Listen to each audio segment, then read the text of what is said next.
quand tu es propriétaire de quelqu'un, tu dois prendre possession de la personne. Quand tu es propriétaire d'une maison, tu prends possession de la maison.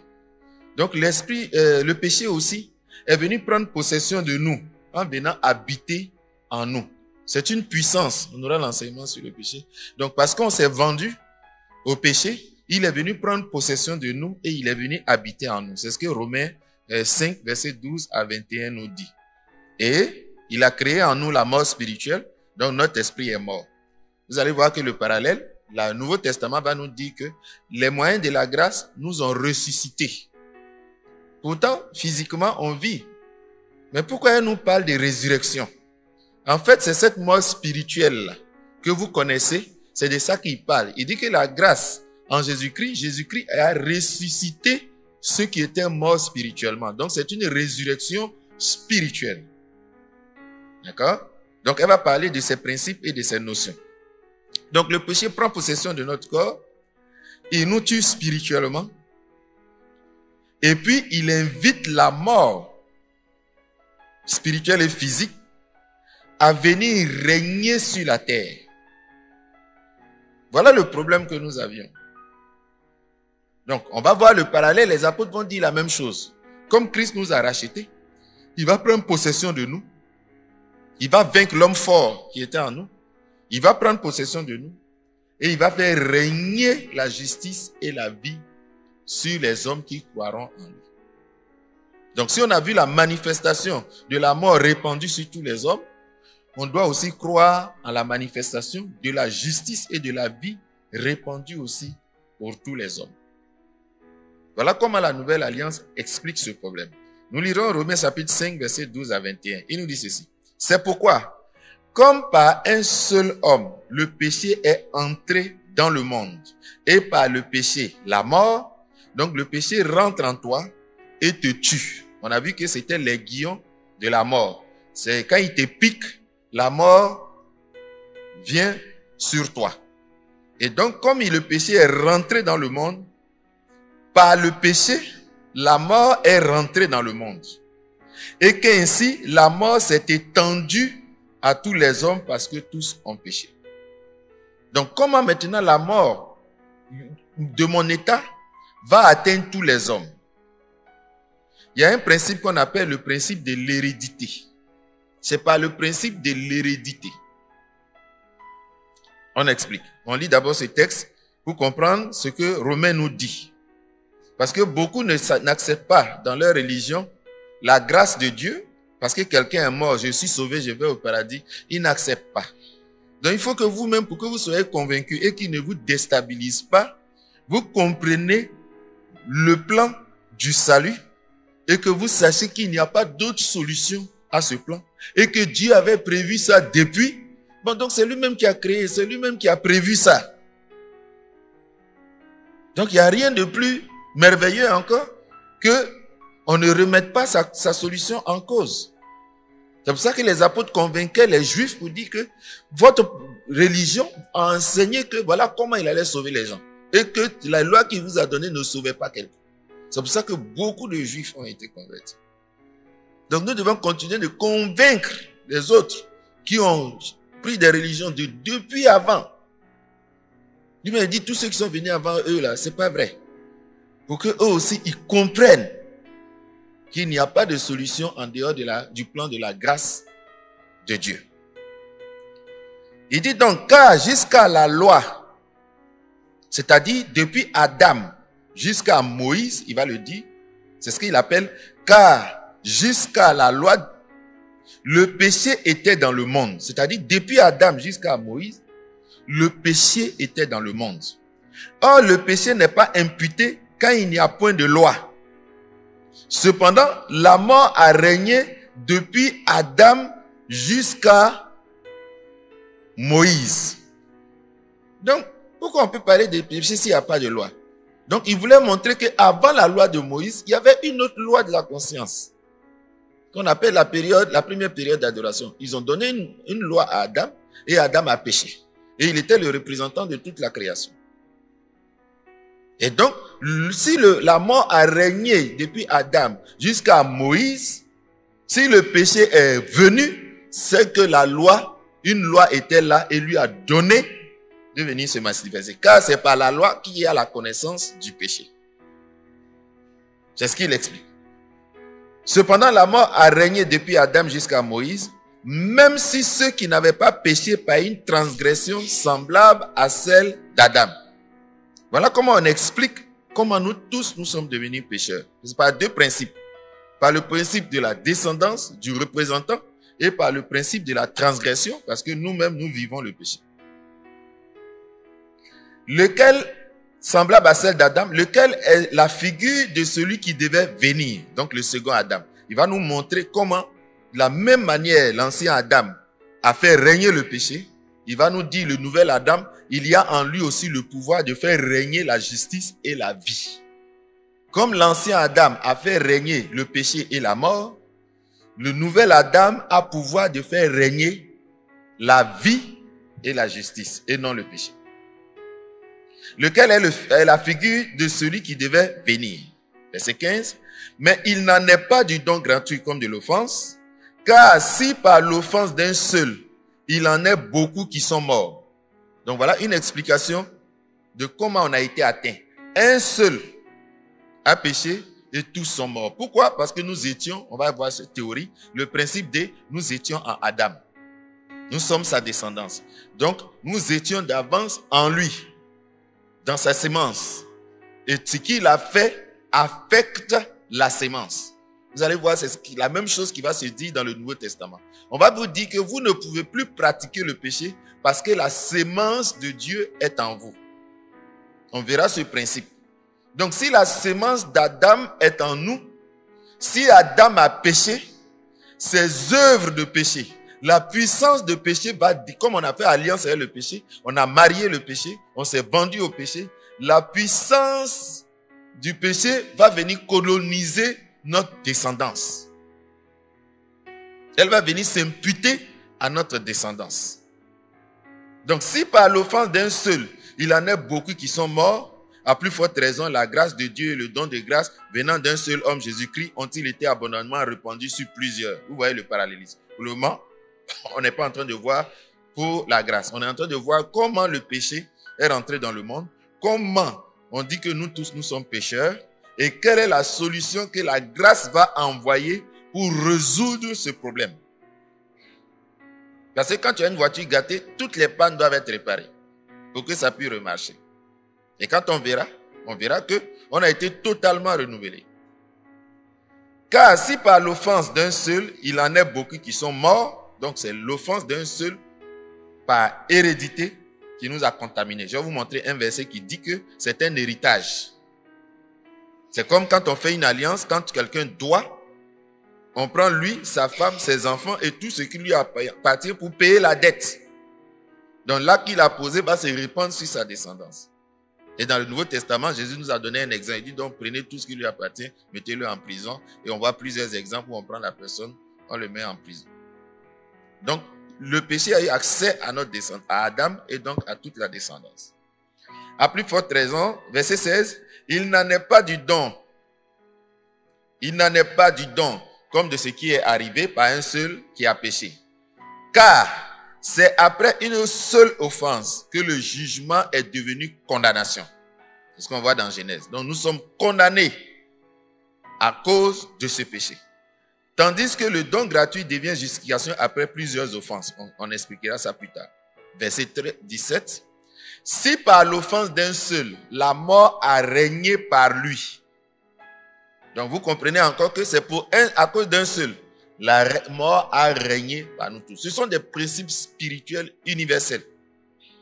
Vous allez dire, mais pourquoi c'est comme ça? Mais si on ne respecte pas cette loi, la création ne peut pas fonctionner. Si je pousse ça, ça va tomber, ça peut casser le carreau tombe, ça peut casser fondation, ça peut casser... Il y a tellement de liens. Et donc si on retire cette loi-là, il y a beaucoup de choses qui ne fonctionneraient pas. Donc il fallait que cette loi-là qui a été créée, qui devait respecter ces principes, quand Dieu a créé, le péché n'est pas venu. C'est nous qui l'avons venu, c'est nous qui l'avons invité. Est-ce que vous comprenez? Donc Dieu n'en est pas responsable, c'est nous qui l'avons invité. C'est comme quelqu'un prend un couteau et puis il en fait une arme de crime. Vous comprenez? C'est pareil. Verset 15. Ainsi donc, comme par une seule offense, la condamnation a atteint tous les hommes. Donc, par une seule offense, la mort a régné sur tous. Par une seule offense, le jugement est devenu condamnation pour Adam. Et il nous dit au verset 18, la condamnation a atteint tous les hommes. Voilà le verdict donc qui nous condamne. Voilà le mécanisme par lequel nous sommes condamnés à l'enfer. Quand on condamne quelqu'un, on le jette en enfer. Voilà donc notre situation. Le péché habite en nous et elle produit des fruits qu'on appelle les péchés. Donc tout ce que nous vivons. Dans 1 Pierre chapitre 1 verset 18, pour comprendre la doctrine du pardon des péchés, c'est qu'elle est venue résoudre, qui est elle-même un instrument de la grâce, du plan de grâce prévu pour régler ce problème. Nous devons comprendre notre situation. On nous dit encore dans 1 Pierre chapitre 1 verset 18, sachant que ce n'est pas par des choses périssables, par de l'argent ou de l'or, que vous avez été rachetés de la vaine manière de vivre que vous avez hérité de vos pères. Donc cette mauvaise façon de vivre est un héritage paternel, adamique. Dans Job 15, verset 14, il nous dit, qu'est-ce que l'homme pour qu'il soit pur? Celui qui est né de la femme peut-il être juste? C'est impossible. Donc c'est un héritage adamique. Il y en a qui attaquent le principe de dire non, le péché de départ qui a atteint tous les hommes, c'est pas vrai. Ils étaient appelés ça le péché originel. On dit non, c'est pas vrai. Je ne sais pas quel nom ils ont donné, quelle définition ils ont donné. Mais ce que nous disons, c'est qu'il y a un péché qui nous a atteints. Il y a une condamnation qui nous a atteints nous tous. Et il y a une mort qui nous a atteints nous tous. On ne peut pas discuter avec Dieu. C'est lui qui, tu vois, prends ta voiture, tu dis non, c'est le pneu qui est gâté. Le mécanicien fait le diagnostic, il te donne autre chose qui est gâté, que tu ne savais pas. Tu ne vas pas discuter avec lui. Lui, il est parti à l'école pour ça. Donc Dieu dit nos pannes. Et mieux, il va le réparer. Mais si un mécanicien dit toutes les pannes, tu as dit, ah mais tu dis tout ça là, c'est que tu inventes des pannes pour m'escroquer. C'est pas ça. Puisque tu vas me facturer ça. Mais lui, il dit non. Ça sera gratuit la réparation. C'est ça la grâce. Il dit tout ce qui est gâté, je vais réparer ça gratuitement pour toi. Donc n'aie pas peur. Donc s'il te dit que le balai est gâté, tu ne vas plus discuter. Parce que c'est de toute façon, c'est gratuit. Et lui, il veut mettre tout au propre. Vous allez voir une des puissances de la grâce, du plan de la grâce. Après ce point, le second point, il est très puissant. Et après lui, je vais commencer à répondre à certaines de vos questions. Job 14 nous dit donc quand on est né d'une femme, ce n'est pas possible. C'est pour ça qu'on dit Jésus qu'il est né, devenu chair, sauf le péché. C'est-à-dire Dieu a fait de manière à ce que le péché n'habite pas en lui. Parce qu'il est d'une autre, il est sorti de Dieu, il est d'une autre sémence.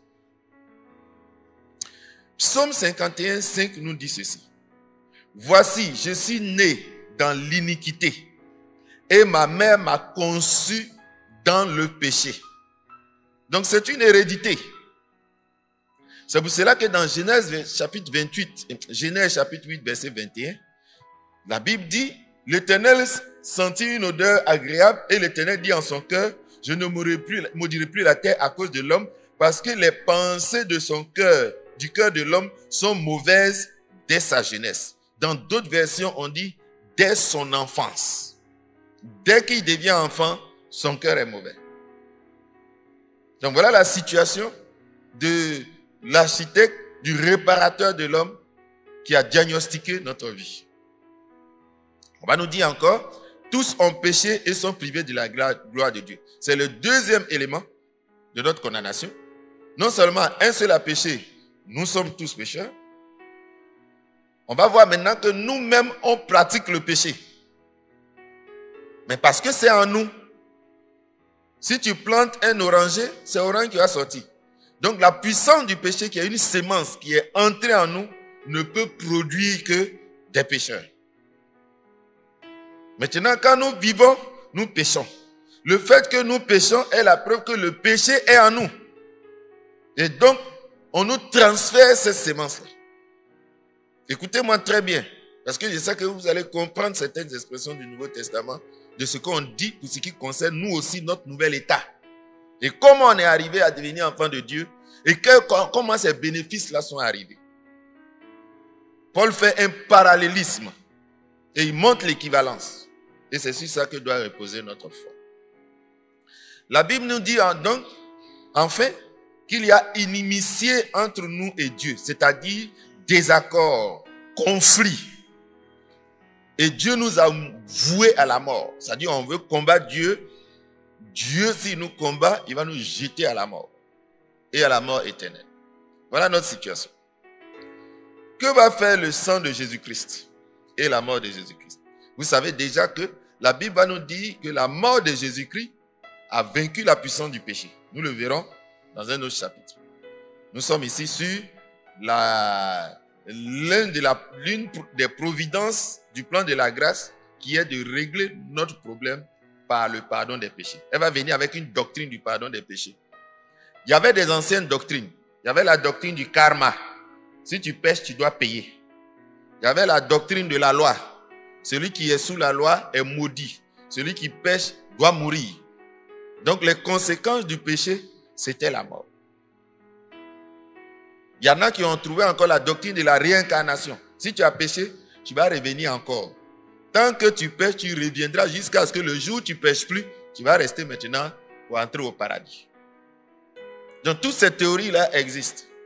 Mais Dieu va nous envoyer une grâce pour que la doctrine du pardon des péchés, que Jésus a dit qu'il sera annoncé à tous les hommes, qui sera rendu possible à tous les hommes, ça sera par la puissance du sang de Jésus-Christ. Que dit donc ce principe? D'abord, la Bible nous enseigne en nous disant que Jésus est notre Pâque. Il est l'agneau pascal. C'est un principe très important dans les Écritures que nous devons comprendre, par lequel on règle un problème. Le problème de la mort, du châtiment de la mort. Parce que, rappelez-vous, c'est l'équivalent de Exode chapitre 12, où le jugement devait venir tuer tout le monde, tous les premiers-nés.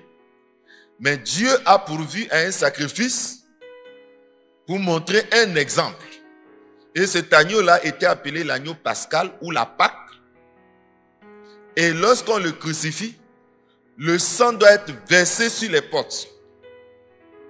Et lorsque le destructeur, celui qui doit exécuter la sentence de la mort, vient à cause de ce sang, parce que le principe qui est caché derrière, c'est que tous sont pécheurs, nous sommes voués tous à la mort. Dieu a décrété la mort des enfants.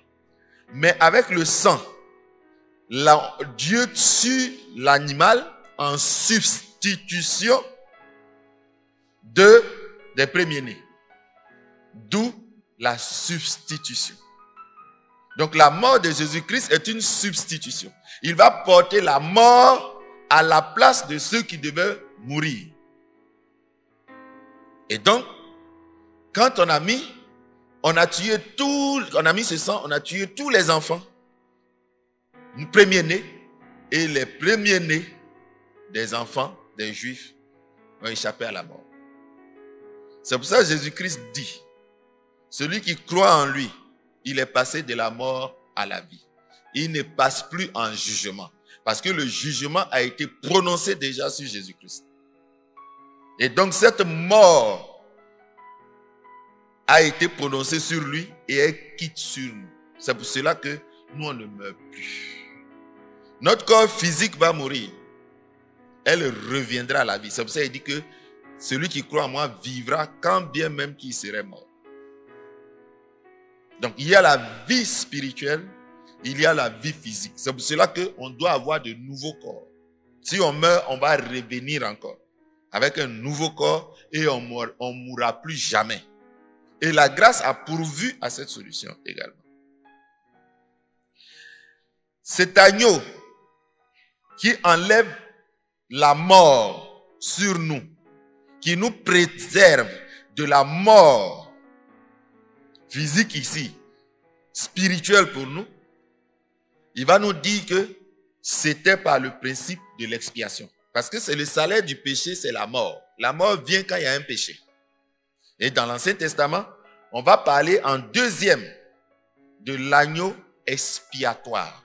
C'est la deuxième notion qu'on nous enseigne, surtout dans Hébreu et dans Colossiens. On va nous enseigner une affaire de agneau expiatoire.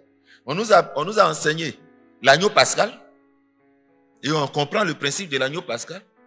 On nous dit Jésus-Christ aussi est l'agneau expiatoire. Effectivement, dans l'Ancien Testament, dans Exode chapitre 30 et dans Lévitique, et Hébreu va rapporter cette notion pour justifier comment nous avons été pardonnés de nos péchés. Et nous savons que c'est le pardon des péchés qui nous préserve du jugement et donc de la mort, de la condamnation et donc de la mort. C'est ça qui va donner donc la notion de l'expiation. Dans Exode chapitre 30, faites attention, il y a trois principes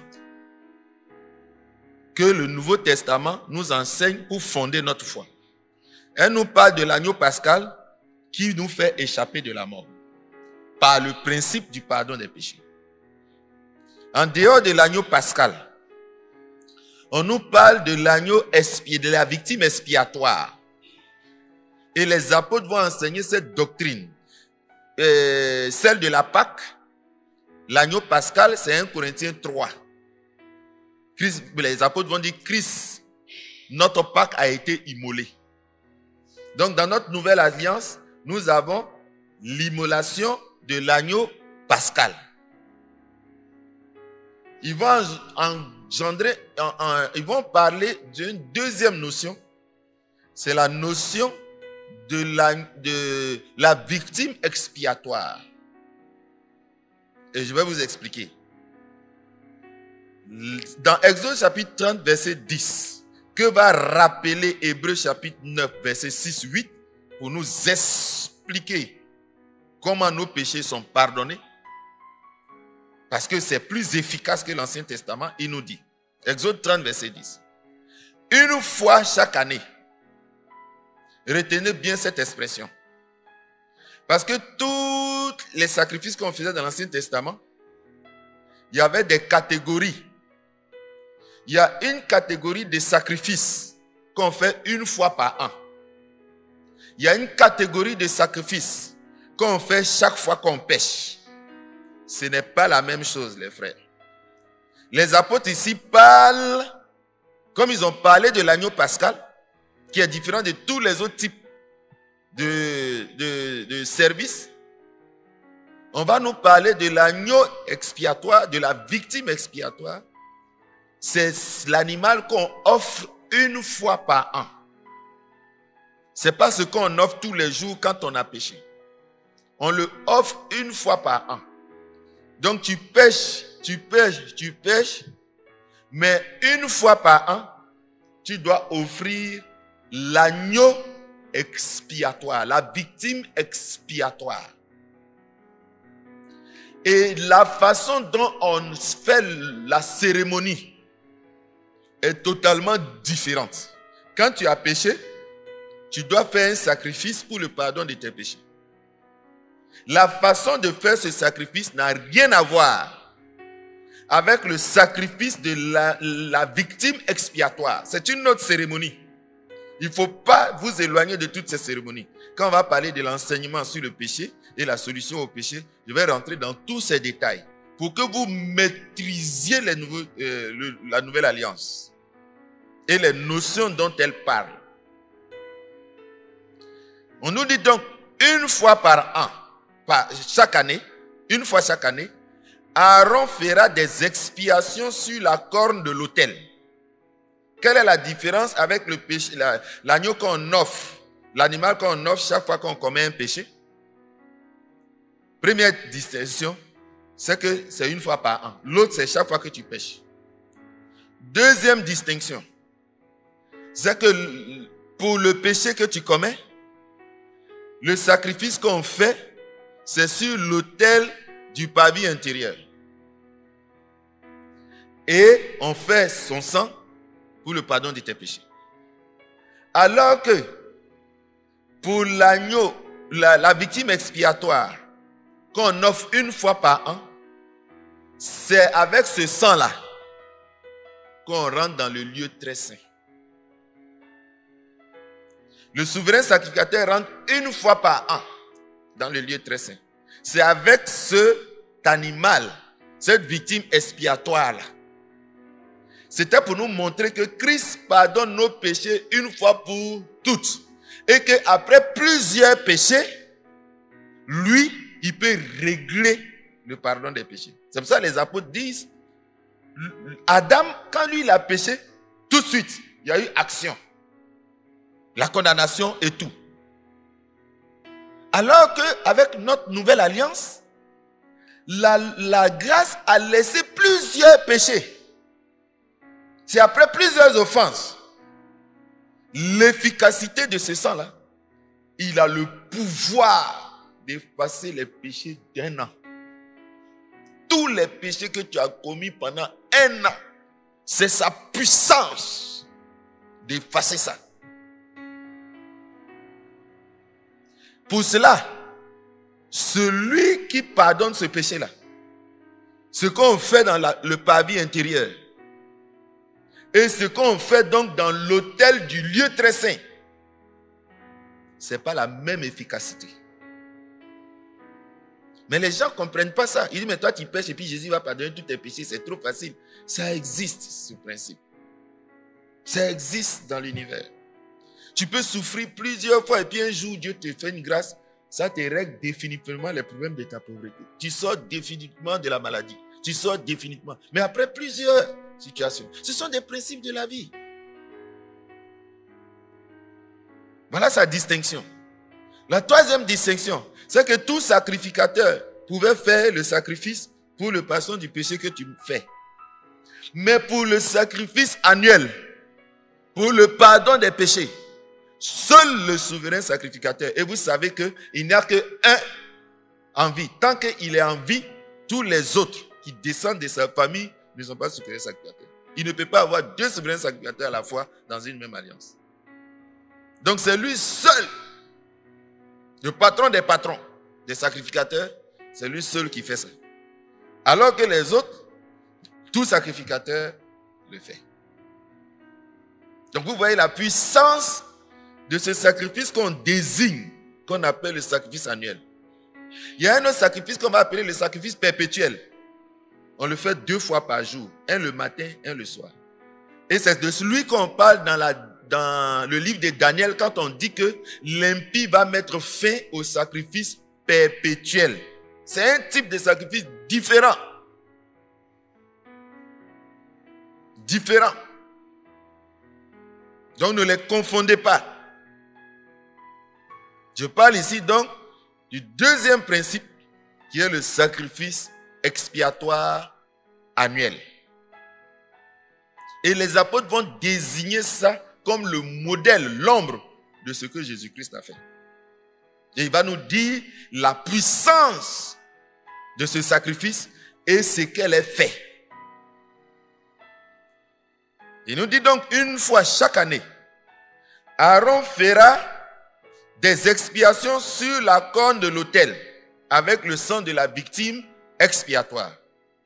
Il y sera fait des expiations une fois chaque année parmi vos descendants. Ce sera une chose sainte devant l'Éternel. Il y en a qui dressaient des autels pour faire, c'était agréable. Il y en a qui faisaient d'autres autels. Il y en a qui faisaient, mais l'autel qui est devant, dans le lieu très saint, le sacrifice, l'expiatoire qu'on fait sur ça là, il est très puissant. Il est très puissant. C'est ce que donc Hébreu va nous dire. C'est ce sacrifice-là que Hébreu va désigner comme étant une œuvre de Jésus-Christ pour le pardon total et définitif de nos péchés. Il va dire l'Ancien Testament, quand tu fais un an, on renouvelle. Tu dois encore faire le sacrifice l'année prochaine pour les mêmes péchés que tu avais commis l'année dernière. Et si tu as fait 50 ans, à la 50e année, tous les péchés que tu as commis, tu faisais ça. Mais la puissance du sang de Jésus-Christ et la nature du temple dans lequel on fait, dans le ciel, va effacer pour toujours. Ça ne sera pas annuel.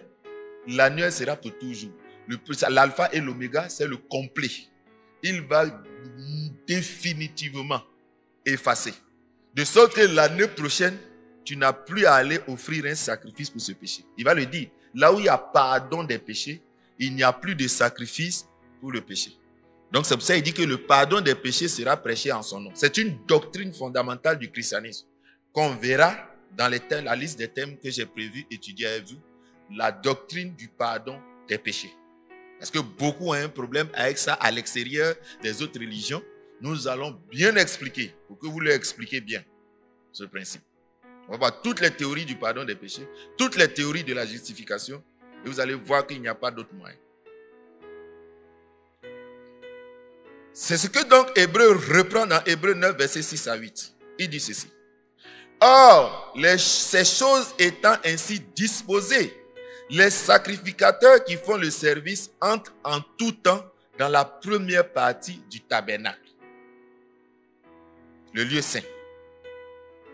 Et dans le second, dans la deuxième partie, le souverain sacrificateur seul entre une fois par an, non sans y porter du sang qu'il offre pour lui-même et pour les péchés du peuple. Donc vous voyez à quel type de sacrifice on fait allusion. D'accord? Et il va nous révéler une vérité. Le Saint-Esprit montrait par là que le chemin du lieu très saint n'était pas encore ouvert tant que le premier tabernacle subsistait. Personne n'avait accès à Dieu. L'Ancien Testament, là, ça ne donne pas accès à Dieu. Il y avait encore un blocage. Il y avait encore une barrière entre Dieu et nous. L'ancienne alliance, on lui a donné accès au lieu, au pavillon intérieur et au lieu saint. Mais Dieu n'est pas dans le lieu saint. Dieu est dans le lieu très saint. Et l'accès à ce lieu très saint et donc à la communion et à la présence de Dieu, ce n'était pas possible. On verra dans un enseignement comment on a eu accès à Dieu. Paul va rappeler un autre principe. Il dit avant là, quand Dieu descendait sur la montagne, c'était une montagne fumante que personne ne pouvait toucher ni approcher. Mais nous avons accès maintenant. Donc vous voyez que l'ancienne alliance avait des défauts. Elle avait des problèmes. Si on la comprend bien, elle ne nous met pas en communion avec Dieu. Il y avait encore une barrière qu'elle ne peut pas régler. Elle a réglé le problème d'une barrière. Mais il y avait encore une barrière qu'elle n'avait pas réglée. C'est pour ça qu'on l'a balayée. Et il y a une nouvelle alliance maintenant. On voit le temple ouvert après la mort de Jésus-Christ. Et on voit maintenant qu'on peut avoir accès à Dieu. Tous les souverains sacrificateurs, seul le souverain sacrificateur, écoutez-moi très bien, avait accès au lieu très saint. Ça veut dire quoi? Si on vient dans le Nouveau Testament, seul Jésus-Christ qui est le souverain sacrificateur avait accès à Dieu. Tous les autres souverains sacrificateurs n'avaient pas accès au lieu très saint. Et donc, tous les sacrificateurs du Nouveau Testament, si Jésus n'avait pas, si la grâce n'avait pas prévu nous unir à Dieu, on n'aurait pas accès à la communion de Dieu. Or, il est écrit quelque part, les apôtres le disent, approchez-vous de lui avec assurance, le cœur purifié d'une mauvaise conscience. On peut maintenant s'approcher de lui. On peut maintenant avoir accès à Dieu. L'Ancien Testament ne permettait pas ça. C'est pour ça que le séminaire qu'on va faire va expliquer en long, en large, toutes les Écritures sur cette situation. Afin de ne pas venir nous imposer des commandements que personne n'a pu faire et qui ne peuvent pas nous rendre parfaits. N'acceptez pas ces jougs-là. Ce sont des fardeaux qu'on vous met que vous ne pourrez jamais supporter. Celui qui obéit, qui veut se soumettre à la loi, est tenu de pratiquer toute la loi. Mais il dit, Le pardon des péchés, là, comment tu as fait? Ton mouton, tu as tué, là.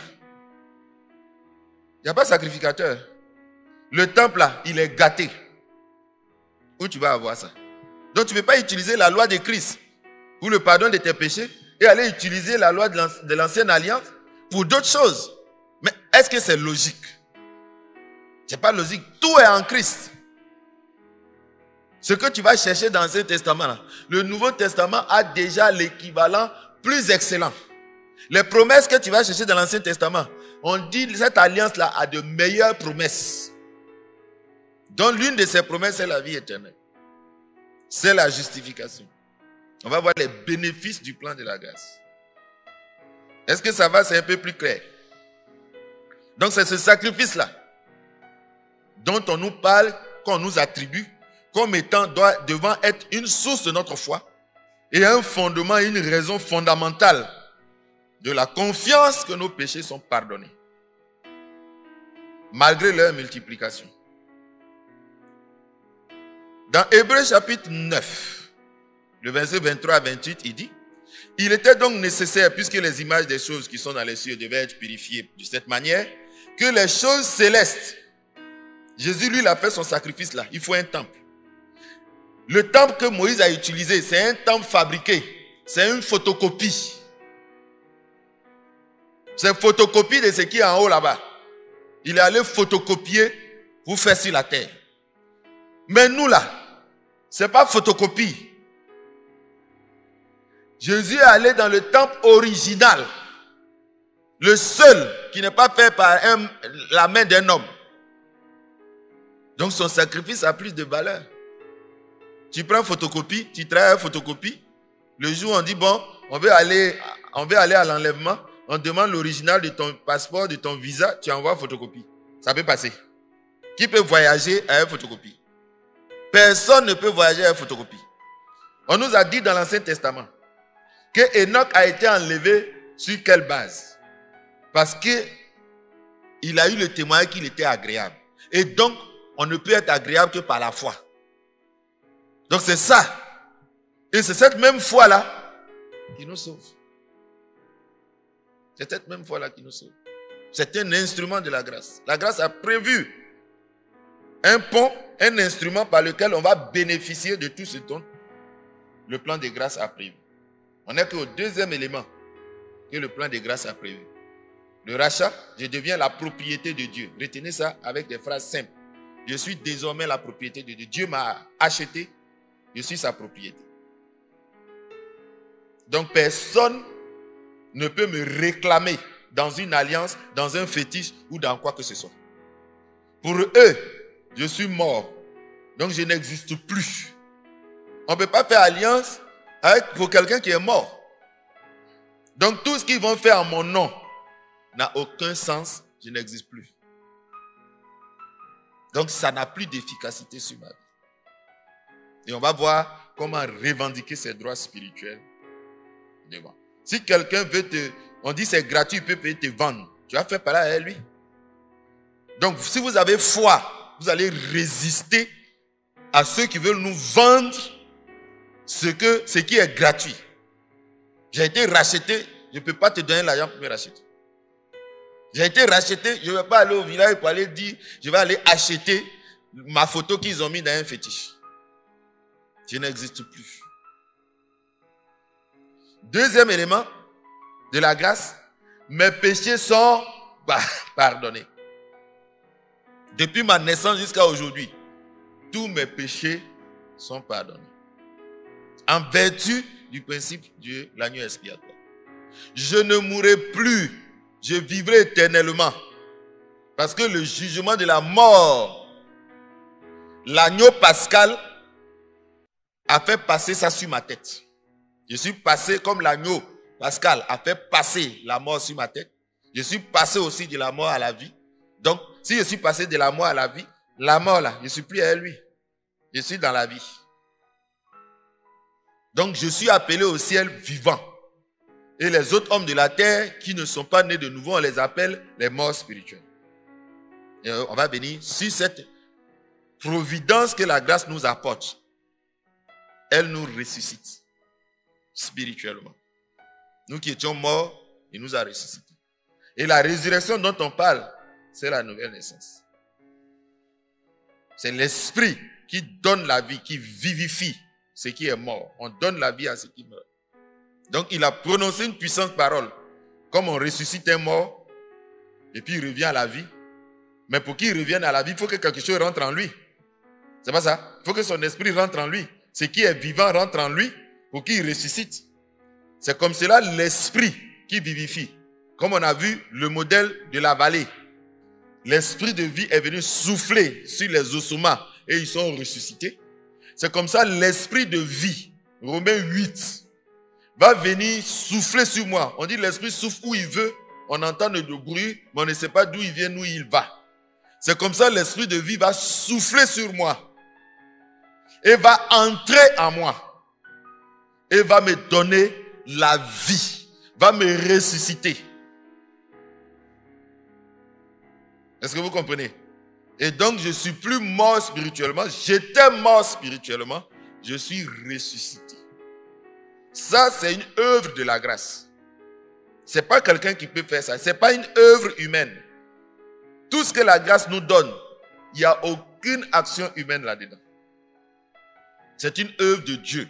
Afin que l'homme comprenne sa bonté. Quelqu'un vient et dit, bon, je vais te construire une nouvelle maison.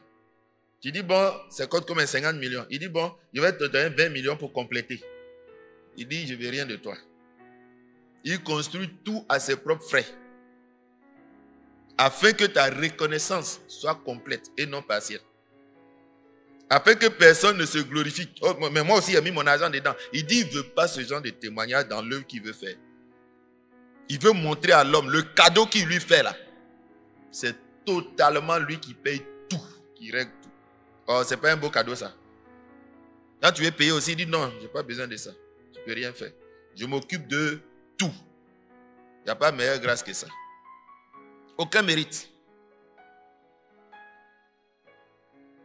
Il nous dit, verset 24, car Christ n'est pas entré dans un sanctuaire fait de main d'homme. Je reprends le verset 23. Il était donc nécessaire, puisque les images des choses qui sont dans les cieux devaient être purifiées de cette manière, que les choses célestes elles-mêmes le fussent par des sacrifices plus excellents que ceux-là. Je vais vous choquer un jour. On va parler du royaume des cieux. On dit le temple céleste qui est en haut là. Quand on veut faire une alliance, le sang de l'alliance là, on répand ça aussi sur l'autel. Et sur le temple.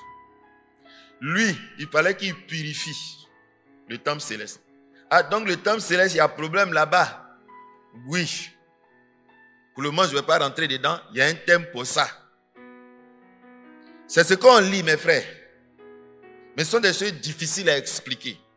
Parce que tout le monde réduit la vie chrétienne à Dieu bénis moi. Je vais vivre sur la terre. Mais ils ne comprennent pas le problème de cette nature spirituelle que tu as. L'être humain, il y a l'homme intérieur. Il y a une autre nature en toi. De toute façon, tu laves ta tête et puis tu laves ton pied. C'est comme ça, tu laves ton corps et puis il y a un autre homme intérieur. Il y a une autre nature intérieure, un corps intérieur que tu laves. C'est de lui qu'on te parle. Parce que quand ton corps n'est qu'une voiture, quand il va sortir de là, c'est là que tu as réalisé que lui là, il est là et que l'autre ne servait à rien. Et l'homme spirituel, c'est ça. Il vit par cet être spirituel, marché par l'esprit là. C'est ça. C'est avec mon esprit, c'est dans mon esprit que je dois dire, je ne fais pas ça. Et mon corps n'a pas plus de pouvoir que mon esprit pour faire ce que moi j'ai décidé que je fais. On va voir l'enseignement, marcher par l'esprit. Si nous sommes nés par l'esprit, nous devons marcher par l'esprit. Ça veut dire que tu n'as même pas le choix. C'est un lien direct. Et on fera cet enseignement-là. Donc il fallait purifier aussi les choses du ciel. Non pas par n'importe quel sacrifice. Des harengs et des animaux. Ceux qui tuent encore les moutons. Ça ne peut pas purifier les choses célestes. On nous dit que les choses célestes elles-mêmes le fussent par des sacrifices plus excellents que ceux-là. Donc ces sacrifices qu'on nous donnait n'étaient pas suffisants, n'étaient pas excellents pour régler notre problème spirituel. Il fallait des sacrifices plus excellents. Et la grâce est venue avec ces sacrifices plus excellents. Donc, qu'est-ce qu'on va aller à retourner encore à ce qui n'a rien pu? On dit que ce n'est même pas capable d'enlever le péché. Vous allez voir, le mot ôter le péché est très important parce qu'il va nous dire que dans l'Ancien Testament, aucun péché n'a été ôté. Ça a été caché, couvert. Mais il va dire, voilà le seul agneau de Dieu qui ôte le péché. Et il dit, Dieu a laissé les péchés anciens impunis. Donc, s'il y avait des péchés anciens impunis, c'est que ça n'a jamais été pardonné. Dieu a toléré. Il n'a laissé ça impuni. Pour punir Jésus-Christ. C'est comme si on devait aller en enfer. Chaque fois que tu passes, il te jette en enfer. Mais il a été passé, il a dit non, le jugement c'est à la fin des temps. Parce qu'il fallait laisser le temps au plan secours d'agir. Et de nous sortir de là. Pour ceux qui veulent sortir de là. Ça va? Vous me suivez? Verset 24. Car Christ n'est pas entré dans un sanctuaire fait de main d'homme, en imitant le véritable. Donc, le commandement de main d'homme qui imite le véritable, photocopie du véritable. Nous, on ne veut pas ça. C'est pour ça que les chrétiens, nous, on n'a plus de temple. On n'a que des lieux de prière. Et on prie partout. Si quelqu'un vous dit, oh, c'est dans la maison seulement on prie, il est en train de ressusciter le côté sacré du lieu unique où on peut prier. Mais on a fini avec ça. Toi, tu es encore dans ça là. Tu es encore dans un seul endroit où on doit prier. Les premiers chrétiens, ils priaient dans les maisons. Tu es encore dans ça là. Nous là, on prie en tout lieu. Et oh, il y avait des jours de prière. Il y avait des temps de prière. Et en tout temps. Vous comprenez? Ne vous laissez pas qu'on vous mette de faux commandements. Le péché là, c'est ce qui sort de l'homme. C'est le premier principe de la définition du péché. Oh, péché, quand on lit la Bible, péché là, on connaît, non? On connaît péché. Donc que personne ne vous enferme dans une maison pour dire que c'est le seul endroit où tu dois prier. C'est l'image de l'avant où on dit, où Dieu a dit, il y a un seul endroit où on peut prier, où on peut faire un sacrifice. Donc la prière. Jésus a fait casser tout ça là. Tous ces principes-là sont supprimés. C'est pour ça qu'on peut prier au bord de la mer. C'est pour ça qu'on peut prier dans une maison. C'est pour ça qu'on peut prier dans une école. C'est pour ça qu'on peut prier dans une grotte. C'est pour ça qu'on peut prier dans le désert. Et on verra tous ces cas-là. On peut prier en tout lieu. C'est clair? Nous lisons. Sinon, on va attendre d'abord. Si je suis dans le bus, qu'il y a problème, je vais attendre d'arriver à la maison pour prier pour que le problème que j'ai dans le bus passe. Dans le bus passe. Je vous en prie, ne vous mettez pas sous ces jougs-là. La connaissance a augmenté. Et Dieu veut nous délivrer par la connaissance. On va le voir. Car Christ n'est pas entré dans un sanctuaire fait de main d'homme en imitation du véritable. Donc un sanctuaire d'homme imitant le véritable. Il n'est pas rentré dans la photocopie. Mais il est entré dans le ciel même, afin de comparaître maintenant pour nous devant la face de Dieu. C'est pour ça qu'il a dit, il est important que je monte. Parce que le souverain sacrificateur doit aller devant la face de Dieu et déposer le sang du sacrifice. Pour que ça pardonne les péchés de plusieurs temps. C'est pour ça que les apôtres disent après plusieurs offenses. Le sacrifice est efficace pour effacer tout. Et ce n'est pas pour s'offrir lui-même plusieurs fois. Donc le souverain sacrificateur, il a fait cette année, l'année prochaine il fait. Et on dit le souverain sacrificateur là, le sang qu'il va déposer chez Dieu là, lui n'est pas n'importe qui. Les autres font leurs péchés là, on verse ça sur l'autre autel. Mais lui n'est pas n'importe qui. Lui s'il pêche là, voilà où on va aller déposer le sang de son pardon des péchés. Et je vous ai, on n'a pas vu encore avec vous. Dans l'Ancien Testament, les types de sacrifices sont différents pour le pardon. Si tu as péché, si tu es sacrificateur, ou si tu es une personne du peuple, vous avez fait le même péché. Ce n'est pas le même sacrifice que vous faites pour le pardon des péchés. Quand tu es du peuple, il y a un type de sacrifice que tu fais. Mais quand tu es un chef du peuple, donc tu es un dirigeant du peuple, ton péché là est plus grand. Il y a un autre type de sacrifice qu'on fait pour le pardon des péchés. Si tu as volé, quelqu'un du peuple a volé, il y a un sacrifice qu'il fait. Si toi, le chef du peuple, tu as volé, il y a un autre type de sacrifice. Je parle sous le contrôle de vos anciens avec qui on a fait cet enseignement et de tous ceux qui surveillent ce que j'enseigne, le frère Francis, le frère, le missionnaire parfait. Je demande toujours qu'il soit là pour vérifier que ce que je dis est vrai. Ou s'il y a à corriger. Donc on a vu que ce n'est pas le même type de sacrifice. C'est pour ça qu'il dit qu'il y aura un enseignement où on va bien expliquer cela. Ne confondez pas tout. Donc il est rentré dans le lieu très saint. Sachez qu'il y a un autre temple au ciel. Quand nous faisons nos cultes là, est-ce qu'on peut faire un culte de Dieu, une prière sans le souverain sacrificateur? C'est possible? Est-ce qu'on ne nous a pas montré qu'il faut un temple pour avoir accès à Dieu? Parce que Dieu est un temple. Et Dieu vit dans son temple. Donc, quand nous faisons nos cultes là, le temple céleste là, c'est dedans on est. C'est en esprit qu'on adore Dieu. Donc, c'est en esprit on est là-bas. On dit, nous sommes assis dans les lieux célestes en Christ. C'est pour ça qu'il dit maintenant, Dieu veut que ce soit en esprit. Parce que le premier temple va être détruit.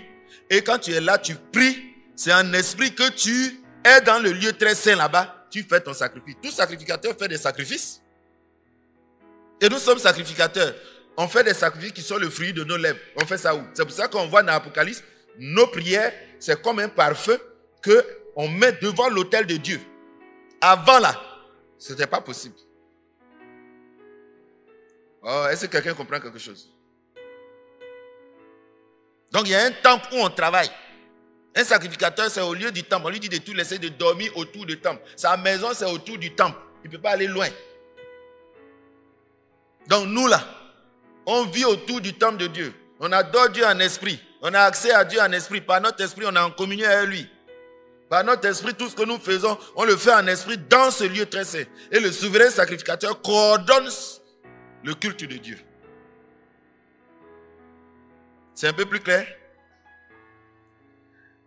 Donc, il n'y a plus de lieu physique. Donc, il ne faut pas qu'on va vous enfermer dans une maison pour dire que c'est dans la maison seulement il faut prier. On nous ramène un principe d'avant. Il y a un seul lieu où on prie. On ne fait plus ça. Les apôtres même le faisaient parce qu'ils avaient peur qu'on les touche. Mais quand ils ont pris, ils avaient peur qu'on vienne les arrêter. Si tu pries, dehors on va t'attraper puisqu'on les pourchassait. Donc ils se cachaient dans les maisons pour prier. Aujourd'hui, on a la liberté. Grâce à Dieu et à ses autorités, on peut prier en tout lieu, en tout temps. On va s'enfermer encore. Ça n'a aucun sens doctrinal. Ça ne respecte aucun principe doctrinal. Nous adorons Dieu en esprit et en vérité. Et nous faisons nos sacrifices dans le lieu très saint. Tout ce que nous faisons ne sont que des lieux de prière. Ça va? Et les hauts lieux n'étaient pas des maisons où les gens dormaient. Ce n'était pas la maison de quelqu'un. Les hauts lieux, on les faisait pour les cérémonies, pour les manifestations. On les ferait comme des grands espaces pour recevoir du monde. On faisait des cérémonies, on faisait des temps. Il y en a qui en faisaient leur maison. Mais on faisait ça surtout pour louer. Quand Jésus voulait faire sa Pâque, il a envoyé les apôtres. Les apôtres ont pris cet espace-là. Il a loué cet espace. Comme les auberges d'avant, il louait cet espace-là. Parce qu'il y avait, pour pouvoir avoir plusieurs... Les maisons là, l'église a commencé dans le village. Les maisons là, c'était comme des cases, donc des petites maisons. Il n'y a pas de fenêtre. C'est pour ça qu'en plein jour, on allume lampe. On va parler de tout ça là, pour ceux qui veulent aller plus loin dans ce sujet. Dieu avant, il n'avait pas de temple. Adam l'adorait où? C'est pour ça qu'il a dit, lui qui est Dieu là, qu'est-ce qu'on va construire pour lui pour le mettre là-dedans? Dans le désert, on l'adorait d'abord comme ça. Après, on a fait tente. C'était maison en bois. Avec bâche. Après, ça a évolué. Il dit, je veux maison en dur. Donc, Dieu ne se confine pas dans une chose. Après, il a dit, je ne veux plus de tout ça. Travailler avec l'original maintenant. Origigi. Donc, maintenant, nous servons Dieu dans le temple original. C'est pour ça qu'on n'appelle plus nos bâtiments là, temple. Si vous êtes avancé spirituellement dans ces connaissances, c'est lieu de prière, lieu de rassemblement. Ce n'est plus temple. Dans le Nouveau Testament, vous n'allez plus lire, on va au temple. Ce langage n'existe plus quand on a bien compris la parole de Dieu. C'est pour ça qu'on tolère, parce qu'on s'est dit que c'est un niveau de connaissance. Mais ce n'est pas parce que la personne l'a dit qu'il va en enfer. Non. Dieu est patient dans les temps d'ignorance. Mais c'est pour ça que notre travail, c'est d'apporter la connaissance pour que très rapidement, on ait le langage biblique. Ça va? Nous lisons. Verset 26. Autrement, il aurait fallu qu'il eût souffert plusieurs fois depuis la création. Je sais que vous ne comprenez pas. Pourquoi depuis la création? Il aurait pu souffrir depuis le jour où il est mort, non? Pourquoi? Mais parce que c'est depuis la création. Tous les péchés qui ont été commis là-bas, c'est pour tous les hommes et pour tout le temps. Le sang qu'il va verser là, on dit c'est pour le pardon des péchés du peuple. Quel peuple? Il aurait pu s'arrêter au moment où il est né ou au moment où il est mort. Mais on dit non, si on devait respecter l'ancien principe, et si c'était ce principe qui était valable, c'est depuis la création, puisqu'on l'a prévu avant la fondation du monde. Donc c'est depuis la création, il devait faire son sacrifice jusqu'à la fin du monde. Mais il a laissé tout ça impuni, parce qu'il sait qu'en un seul sacrifice, il peut balayer tout. C'est pour ça qu'on nous dit, autrement il aurait fallu qu'il eût souffert plusieurs fois depuis la création du monde. Tandis que maintenant, à la fin des siècles, il a paru une seule fois pour abolir le péché par son sacrifice. Et c'est que vous ne comprenez pas ça. Quand on parle d'abolition, c'est une loi qu'on abolit. La puissance du péché là, la loi du péché là, lui il a aboli ça. Il y a des choses qu'on a acceptées parce que vraiment il n'y avait pas de solution pour ça. On fait quoi, Mais maintenant là, la solution est venue. On ne peut plus tolérer ça. Il dit si je n'étais pas venu, il n'avait pas de ça. Il serait toléré. Il n'y avait pas de péché. Mais maintenant que je suis venu, non, on ne peut pas tolérer ça. Vous comprenez? Quand il n'y a pas caniveau, tout le monde jette. Quand il n'y a pas bac à ordures, tout le monde jette dans la rue. Mais quand on envoie bac à ordures, la mairie surveille qui va jeter ça dans la rue. Vous comprenez? Et je vais répondre à vos questions. Mais j'ai besoin d'asseoir d'abord les principes de base des Écritures pour qu'on traite les sujets. Nous continuons. Et comme donc la loi du péché est abolie pour nous les chrétiens, et donc on n'est plus obligé d'obéir à cette loi. Parce que le péché est une loi, est une puissance. On continue. Et comme il est réservé aux hommes de mourir une seule fois, après quoi vient le jugement, de même, Christ qui a souffert une seule fois pour porter les péchés de plusieurs, apparaîtra sans péché une seconde fois à ceux qui l'attendent pour le salut. Je vais expliquer ça encore. Il dit, Christ qui est devenu, Christ là, pour pardonner les péchés là, il aurait pu venir souffrir et mourir plusieurs fois depuis la création. Si son sang n'était pas efficace pour nettoyer le péché. Deuxième raison. Il dit, il y a une loi qui dit que un homme meurt une seule fois. Christ est devenu homme, non? Est-ce qu'il peut mourir plusieurs fois? C'est qu'il n'est pas en tout semblable à nous. Vous comprenez? C'est qu'il n'est pas en tout semblable à nous. Donc, en faisant de Christ un homme, Dieu a dosé la puissance du pardon des péchés de manière à ce que, comme il sait qu'il ne peut pas mourir plusieurs fois, parce que sa loi dit on meurt une seule fois, pour que par un seul mort, ça règle tout le problème du péché. Alors, est-ce que quelqu'un comprend ça? Est-ce que quelqu'un comprend ça?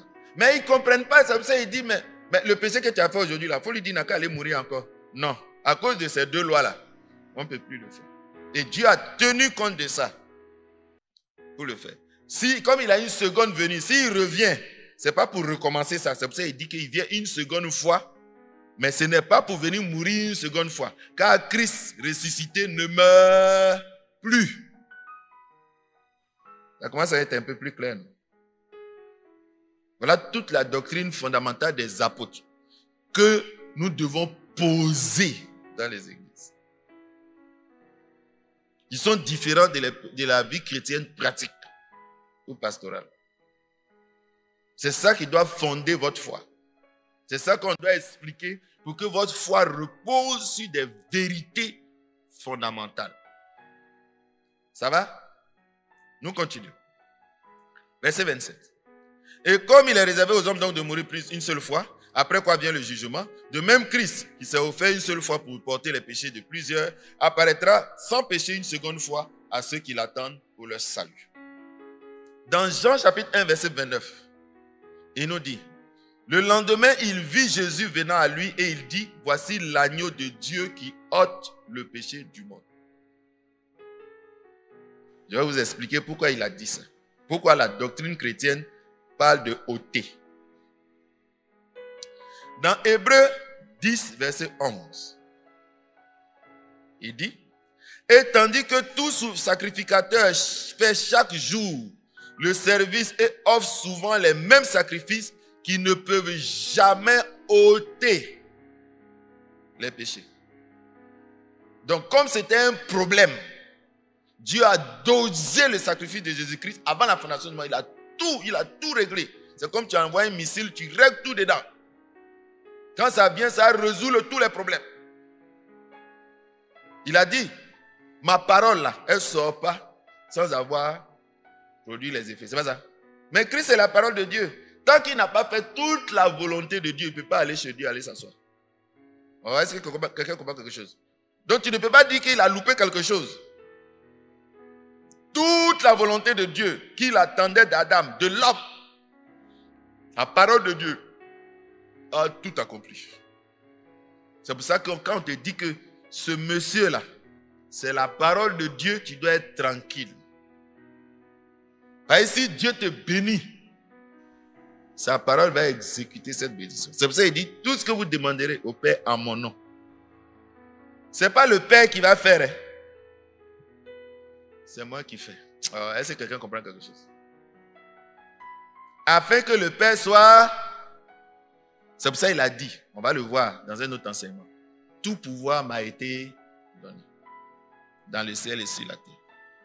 Dieu ne juge plus. Il m'a remis le jugement. Dieu n'exauce plus. Il m'a donné le pouvoir d'exaucer. Tout ce que vous demanderez au Père à mon nom, je le ferai.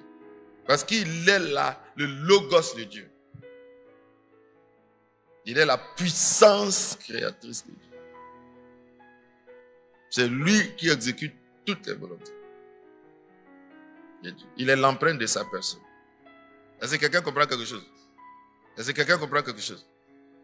C'est un monsieur comme ça. On verra qui est Jésus-Christ. Il est le créateur.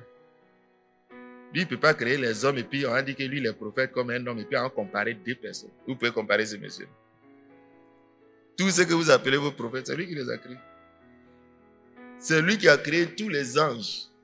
Séraphins est plus puissant. L'ange Michael est plus... Il dit c'est lui qui les a créés. C'est quelqu'un qu'on vous avez comparé. Quelqu'un qu'on vous parle. On dit c'est Dieu qui pardonne le péché. Il dit tout pouvoir m'a été donné. Je vais vous montrer que moi il pardonne le péché. Oh, est-ce que quelqu'un comprend quelque chose? Tout est en Christ. Une phrase puissante encore, on dit c'est de lui, par lui et pour lui que sont créées toutes choses. En français facile. Quand Dieu a dit créer tout ça là, quand il a fini de créer, Dieu a dit je te donne cadeau.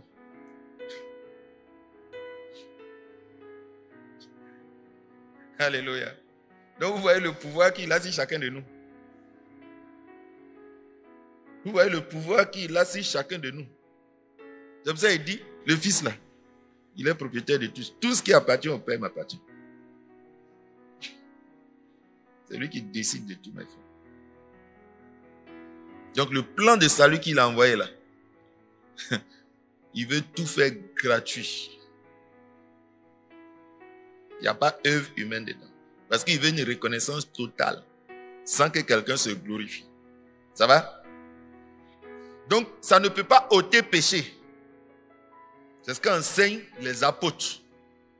C'est pour ça qu'on dit voilà l'agneau de Dieu qui ôte. Donc si tu dis l'agneau de Dieu qui ôte le péché, et puis tu t'en tué un mouton pour pardon de tes péchés, tu es en contradiction. Tu ne peux pas faire deux lois, c'est pas possible.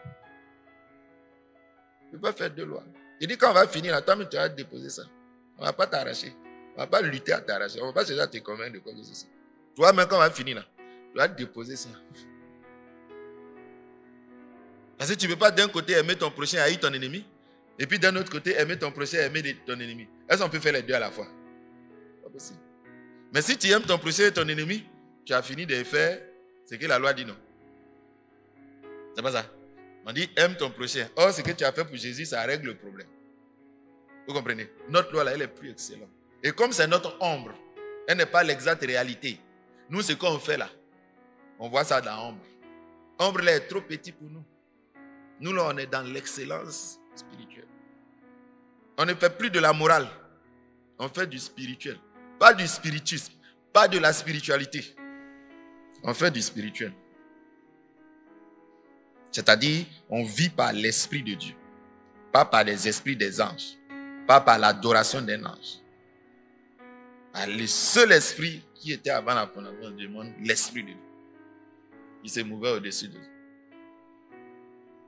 Il n'y a plus un autre esprit à en prier. Il ne prie pas ange. Là, le jour où on dit on va me sauver, là, quand on a dit qui va prendre, j'étais là, personne n'a parlé. Est-ce que vous comprenez? Est-ce qu'ils peuvent? Ce que ça exige, c'est que nous on a gâté là. Ça exige là. Et même ils n'ont pas. Si on prend un ange, on tue un ange pour pardonner tes péchés là, Dieu va dire c'est pas valable. Donc leur nature là même n'a aucune valeur pour le salut des âmes. Est-ce que quelqu'un comprend quelque chose? C'est au-dessus de leur force. C'est pour ça qu'il fallait que quelqu'un sorte de Dieu. Il dit je suis sorti du sein du Père. Quelqu'un sorte de Dieu pour venir régler ça. Qu'il soit parfait en toutes choses.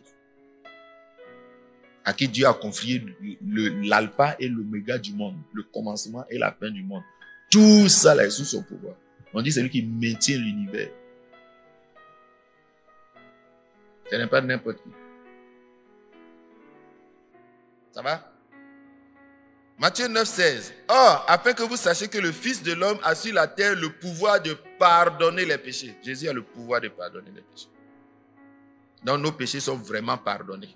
Parce que Jésus a reçu le pouvoir de Dieu de pardonner les péchés. Dieu ne pardonne plus péché de quelqu'un. Il a délégué le pouvoir. Donc si tu ne passes pas par Jésus-Christ, tu ne vas pas arriver chez Dieu. Quand tu arrives, on dit, mais je veux venir chez Dieu, il va pardonner mes péchés. Il dit, les gens font les sacrifices pour dire, bon Dieu, il faut recevoir. Il dit, allez demander à Jésus. Quand les sacrifices viennent chez Jésus, il dit, je ne veux plus de ça. Tu ne vas pas rentrer. Tu ne vas pas rentrer. Si Dieu ne te tend pas son sceptre, tu ne peux pas vivre. Or, le sceptre de Dieu, là, l'anneau de Dieu, l'anneau que l'Assyrie a donné, là, c'est ça le sceau. Le sceptre, Dieu a donné à Jésus-Christ. Or, quand tu as ça, là, tu as tout pouvoir du roi, donc tout ce que tu signes, là, ça a même valeur que si c'est le roi qui a porté bague là et puis il a signé. Est-ce que quelqu'un comprend quelque chose? Est-ce que quelqu'un comprend quelque chose? Donc, ce que Jésus a scellé, c'est Dieu. C'est bague de Dieu, il a pris. Donc, tout ce qu'il va dire, c'est Dieu qui a dit. Est-ce que quelqu'un comprend quelque chose? Si moi, je suis scellé, Dieu ne peut pas me chasser. Parce que sur moi, il y a caché de Dieu. Il y a le sceau de Dieu. Il nous a donné l'esprit qui est le sceau de Dieu. Et il a envoyé le sceau de Dieu là sur nous. Donc quand il va venir chez Dieu, là, Dieu va voir que c'est authentique. Il va m'accepter. Voilà ce sur quoi repose la foi du chrétien. Et on ne quitte pas le christianisme pour aller ailleurs. Est-ce que vous comprenez?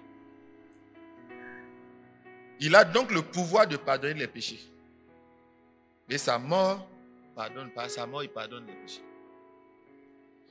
Luc 24, 47. Avant de partir aux apôtres, il va leur dire, enseignez la doctrine du pardon des péchés.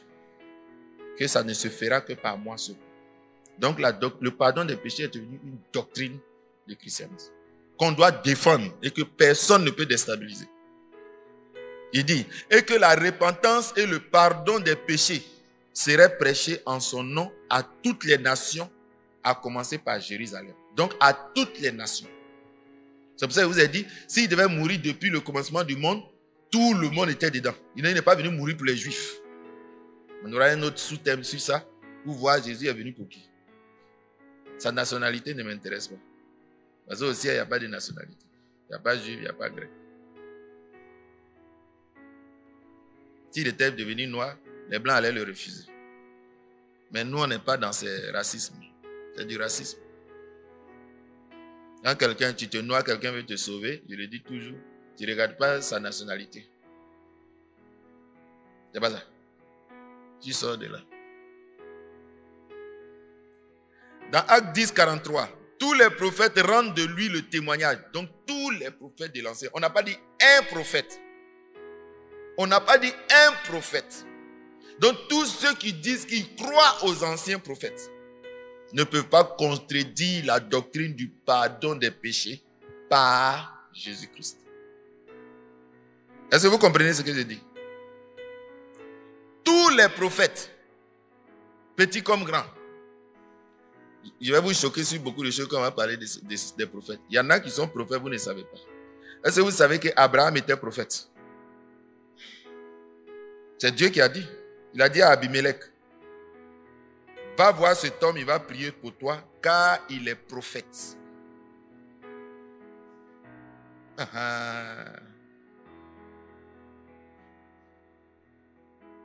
pas ça? David était prophète. C'est écrit aussi. Je vais vous donner une liste de prophètes. Quand on va étudier l'enseignement sur le ministère prophétique, on va traiter, il y a un sous-thème dedans. Ça va? Tous les prophètes, donc celui qui dit que il croit en Abraham le prophète, il croit en Moïse le prophète, il croit en tous les prophètes. On dit il n'y a pas un qui ignorait. Il dit tous les prophètes rendent de lui le témoignage que quiconque croit en lui reçoit par son nom le pardon des péchés. Donc il y avait longtemps ce qu'on faisait là. Beaucoup de prophètes savaient que c'était juste pour différer la condamnation, la sanction du péché, la punition du péché. Mais que ça ne notait pas. Et ils savaient que c'est celui qui va venir là. C'est lui-là seul qui ôte le péché. C'est pour ça que Jean-Baptiste a dit, voilà l'agneau de Dieu qui ôte le péché. Il était prophète. Il dit c'est lui-là, lui seul. Mouton, tout ça là, ça ne peut rien faire. Allez en Israël, ils n'ont qu'à tuer mouton pour vous. Allez faire Pourim. Votre péché ne va pas quitter. Quelqu'un comprend quelque chose? Je ne vais plus là en disant le péché d'Abraham, de la création.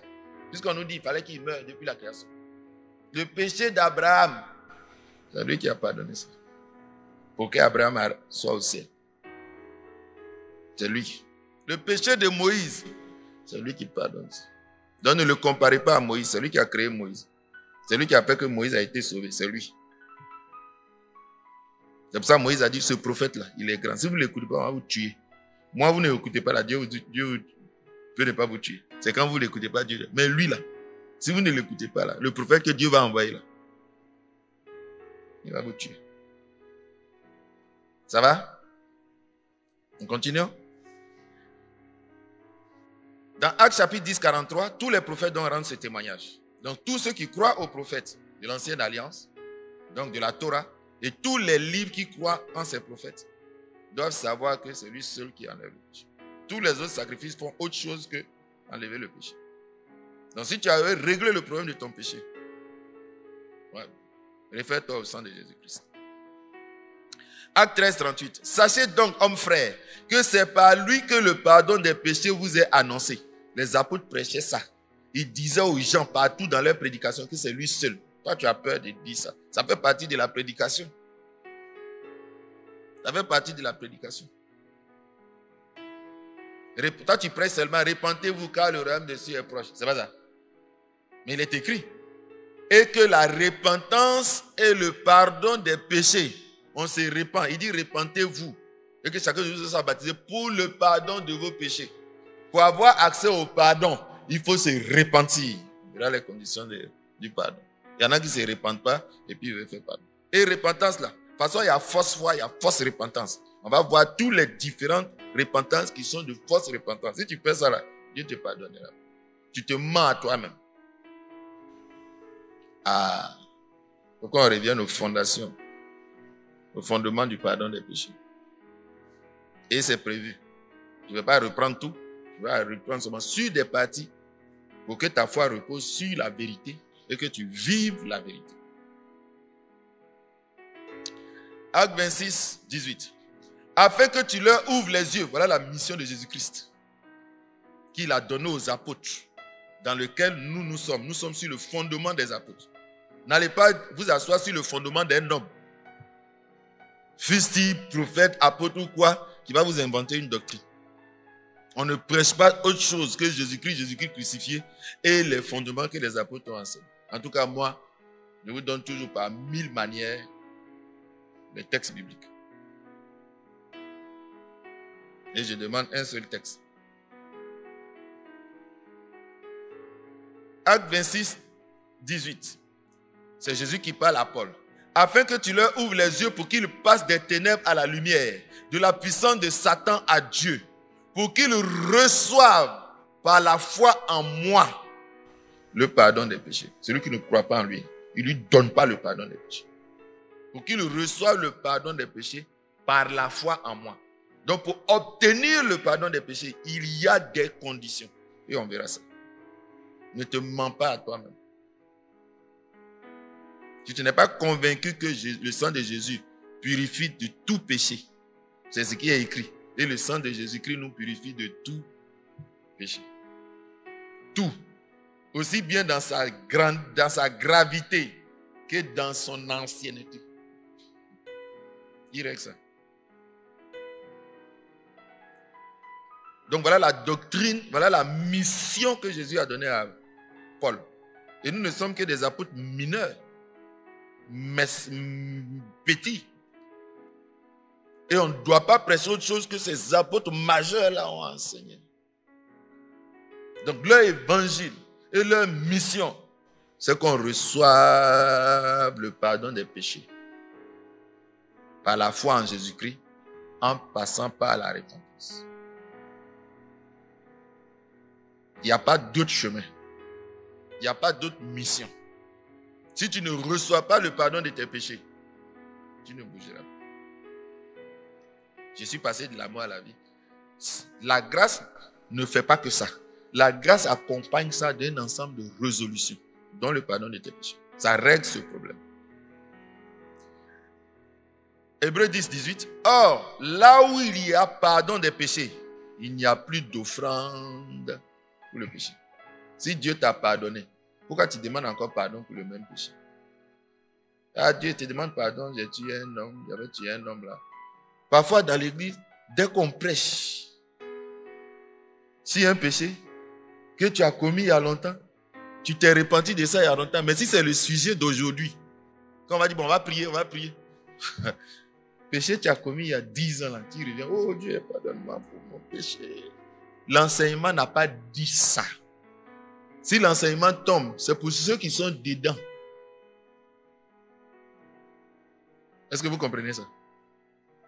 Ne reviens plus, ne confesse pas un péché qui n'existe plus. Quand on va voir le pardon des péchés, Dieu dit que lui, il ne se souvient plus de ça. Donc quand tu dis vraiment, il te demande pardon pour le péché qu'il a fait il y a 10 ans, il dit quel péché? Il fouille dans son cahier, il voit, il dit, mais je ne vois pas ça. Ça n'existe plus. Il dit, il jette ton péché dans la mer. Il ne s'en souvient plus. Quelqu'un comprend ça? Donc il dit que si ta conscience te rappelle ça, sache que le témoignage de Dieu est plus grand que ta conscience. Qui tu vas croire? Ta conscience ou bien ce que Dieu a dit? Marcher par la foi, c'est croire ce que Dieu dit et non pas ce que ta conscience dit. En tout cas, sur ce sujet du pardon des péchés. C'est écrit dans ce verset-là. Lisez beaucoup la Bible, je n'ai pas tous les textes que je vais vous donner. De toute façon, le pardon des péchés, on va en parler. Afin que personne ne vous trouble et vous mette d'autres fardeaux. Et vous fasse, maintenant on fait des autels pour le pardon des péchés, on fait des autels pour les rachats, on fait des autels pour revenir, pardonner tous tes péchés. On va vous escroquer. Jésus a fait une fois pour toutes et c'est gratuit, il ne demande rien. Et si vous connaissez vos droits, résistez à ce genre de choses. Voilà donc pour ce qui concerne l'efficacité du sang. Je suis allé vite parce que vous connaissez ces principes. Je voulais insister seulement sur les points fondamentaux. Le sang donc qui a pardonné nos péchés a enlevé le palabre qu'il y a entre nous et Dieu. Quand tu fais du mal à quelqu'un, vous ne vous voyez pas, mais il y a palabre entre vous. Est-ce que vous allez vous rendre visite? Est-ce que vous allez vous parler? Il y a palabre entre vous. Mais quand on va régler ce palabre-là, vous êtes réconciliés, vous pouvez vous parler. Donc le sang de Jésus qui a pardonné nos péchés a été accompagné du ministère de la réconciliation. Jésus voulait qu'il y ait réconciliation entre moi et Dieu. Donc quelqu'un ne peut pas dire qu'il y a palabre entre moi et Dieu. Ça a été réglé maintenant. Maintenant, je marche devant le Seigneur en nouveauté de vie. Et les autres choses se gèrent. On verra le futur. Dans 2 Corinthiens 5, verset 18-19, il est écrit: et tout cela vient de Dieu qui nous a réconciliés avec lui en Christ. Et qui nous a donné le ministère de la réconciliation. Le ministère apostolique, c'est un ministère de la réconciliation. On dit aux gens, réconciliez-vous avec Dieu. Demandez-lui pardon, il va effacer vos péchés. Ayez confiance en celui qui est capable d'effacer vos péchés. Et vous allez voir que Dieu va commencer à parler avec vous. Quand vous allez le prier, il va répondre. Il n'y a plus de palabre entre vous. C'est pas merveilleux ça? Donc il y a un ministère qu'on appelle le ministère de la réconciliation. Dieu est venu avec une réconciliation. La grâce est venue avec un mécanisme de réconciliation pour que maintenant on s'approche de Dieu sans peur, on se parle. Parce que si tu as parlé avec lui, comme un policier, tu fais parler à un policier, tu as volé, si tu vois un policier, il va t'arrêter. Maintenant là, Dieu ne peut plus nous arrêter. Il a laissé tomber le palabre. Le palabre depuis Adam là, c'est fini entre lui et nous. Et c'est Jésus-Christ qui a réglé ce palabre. C'est lui qui nous a réconciliés. C'est lui qui a fait réconciliation entre nous et puis Dieu. Maintenant là, je suis réconcilié avec Dieu. Car Dieu était en Christ. Il n'est pas resté là-bas.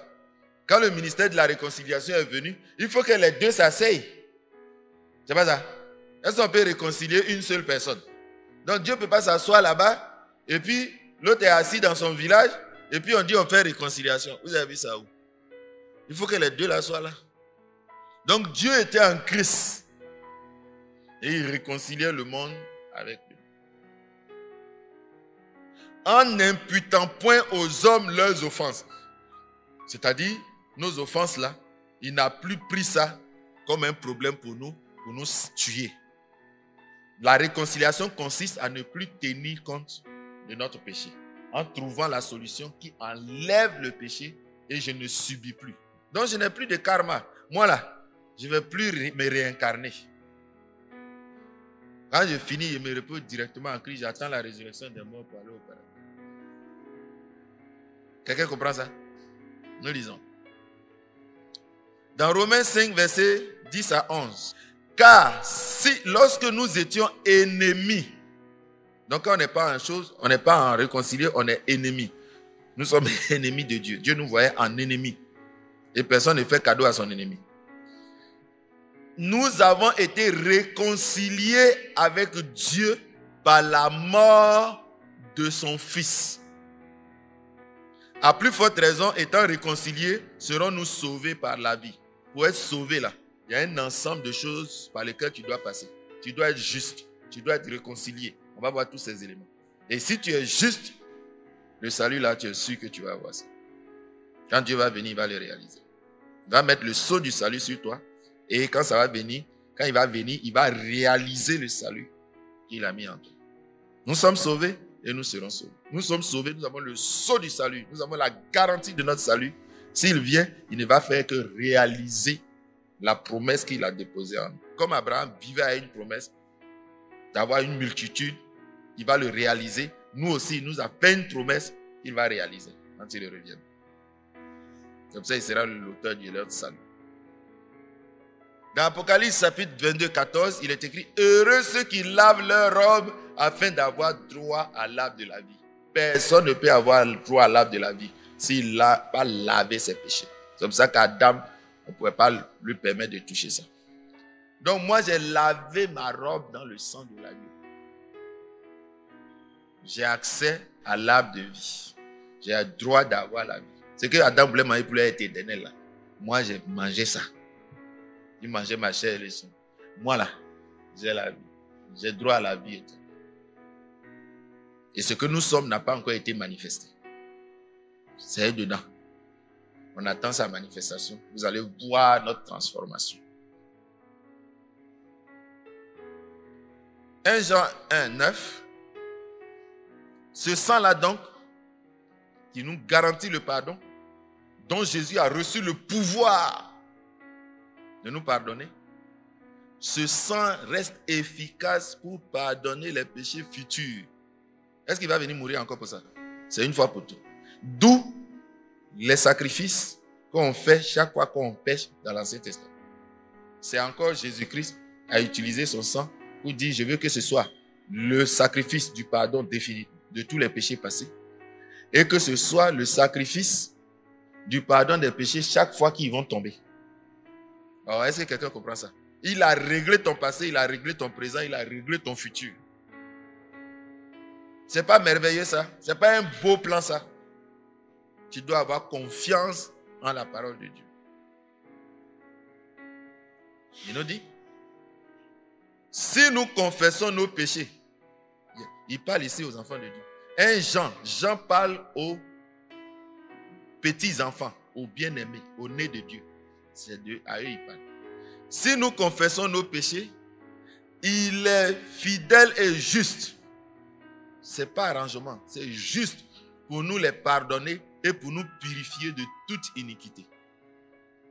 Ici, le lettre c'est adressé à ceux qui sont petits enfants. Et ceux qu'il appelle petits enfants, c'est ceux qui ont la sémence de Dieu. Il dit parce que la sémence de Dieu est en eux. Si on pardonne ton péché d'aujourd'hui, que ton péché d'avant n'est pas pardonné, ça sert à quoi? C'est nous qui sommes pardonnés de tous nos péchés là. C'est de nous qu'on parle. Le païen là, s'il n'est pas juif, il ne fait pas ce sacrifice pour chaque péché qu'il fait. C'est celui qui est juif qui faisait le sacrifice occasionnel, du péché occasionnel. Et le sang de Jésus règle les péchés occasionnels que nous allons commettre à l'avenir. Il ne mourra pas encore. Lui, il est assis là, il attend le jugement. Tout fonctionne automatiquement. Tout ce qu'il a mis en place là, ça fonctionne et ça règle tous nos problèmes. 1 Jean 2, 11. Mes petits enfants, je vous écris ces choses afin que vous ne péchiez point. Et si quelqu'un a péché, nous avons un avocat auprès du Père, Jésus-Christ le juste. Le souverain sacrificateur, il va régler ça encore pour nous. C'est là notre garantie sur le pardon des péchés qu'Adam n'a pas obtenu, que personne n'avait obtenu, que Christ est venu régler. Ayez foi dessus et ne vous faites pas escroquer spirituellement. Le plan de grâce, elle contient donc le programme du rachat. C'est comme un logiciel. Quand tu mets là, ça enlève les virus, ça règle tout. Vraiment en automatique, ça règle tout. Donc ce plan de grâce règle le rachat. On est la propriété de Dieu. Il règle le pardon des péchés. Ce que nous avons commis depuis Adam. Il ôte. Ça reste plus à nous, ça s'en va. On va voir que ce plan-là, il prévoit aussi le principe du projet de l'homme nouveau. Parce que la Bible parle du vieil homme, de l'homme nouveau, vous ne comprenez pas, je vais vous expliquer. Mais si je ne vous ai pas expliqué ça, toutes les questions que vous avez posées là, vous ne pourrez pas les résoudre. Dans le principe de Dieu, il fallait qu'on crée un homme nouveau. Il y a un second Adam, non? Bon, l'ancien Adam, il a fait les hommes anciens. Il a fait les vieils hommes. Le nouveau Adam, là, lui aussi, il fait les nouveaux hommes. Donc, nous, là, le plan de grâce a prévu de faire des hommes nouveaux. C'est pour cela qu'une fois qu'on t'a fait nouveau, tu ne peux pas vivre ancien. Sauf si tu es ancien toujours. On va s'arrêter là pour prendre les questions et je vais vous dit comment encore le plan de grâce contient le projet de la création de l'homme nouveau.